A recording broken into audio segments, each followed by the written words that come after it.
Magandang umaga, hapon, gabi sa inyo mga kaski. Narinig niyo na ba ang mga usap-usapan na merong isang isla sa India kung tawaging North Sentinel Island? Sabi ng iba, meron daw nakatirang tribo dito na kumakain ng karne ng tao katulad ng nakikita natin sa mga pelikula. Samahan niyo ako tuklasin kung ano nga ba talaga ang katotohanan dito sa North Sentinel Island. Ang North Sentinel Island is matatagpuan lamang ito sa Bay of Bengal ng India. Half of size lamang po ito ng Disney World. Ganun lamang po siya kaliit. Alam nyo ba mga kaski na merong isang tribo dito na sinasabi ng karamihan na kumakain na raw ng tao. Pero sila po ay isang indigenous people na tinatawag na Sentinelese. Maiitim po yung mga kulay nila, kaya tinatawag sila ng mga taga-India ng Negrito. Ang mga ninuno ng tribong Sentinelese is nakatira na po doon sa island over 40,000 years. Alam nyo ba may bumisita dito na missionary na taga-US America na kahit na alam niyang napakadelikado ng isla na to. Ang pangalan niya ay John. Ang kwento niya, pagkalapag niya pa lang sa isla meron siya nakitang batang lalaki at pinana siya. Buti hindi siya natamaan at daling-dali siya umalis sa isla.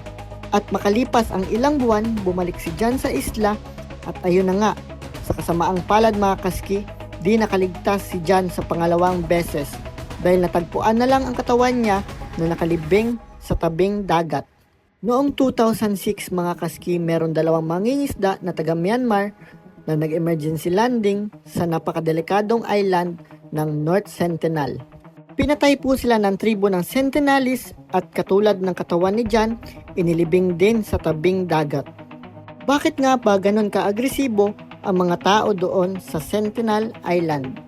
Sinabi ng Government of India, kaya lang naman sila nagiging agresibo dahil sa kanilang kultura. Kaya nagkaroon ng expedition ang mga taga-India na suriin ang kalusugan ng mga tao doon, pero di sila nakalapit dahil sa sobrang agresibo ng mga Sentinelese. Pero sa malayuan, kitang-kita naman nila na malulusog ang mga tao doon kaya hindi na sila bumalik. Ang main diet po ng mga Sentinelese is wild boar, sea turtles, at saka mga iba't ibang klase ng prutas. Opo, hindi po sila cannibal tulad ng nakikita natin. Napaka-aggressive lamang po nila pero hindi po sila kumakain ng tao. Kaya noong 1996 gumawa ng batas ang India na bawal pasukin ang Sentinel Island para sa mga fisherman, turista, researcher, at ibang sibilyan. Kaya sa panahon ngayon mga kaski, walang naglakas loob na pasukin ang Sentinel Island dahil sobrang delikado neto. Kaya wala nakakaalam ng lengguwahe nila at paano sila mamuhay doon. Kayo mga kaski, gusto nyo bang puntahan ang Sentinel Island? Yan lamang mga kaski, sana nagustuhan nyo tong video na to. Salamat!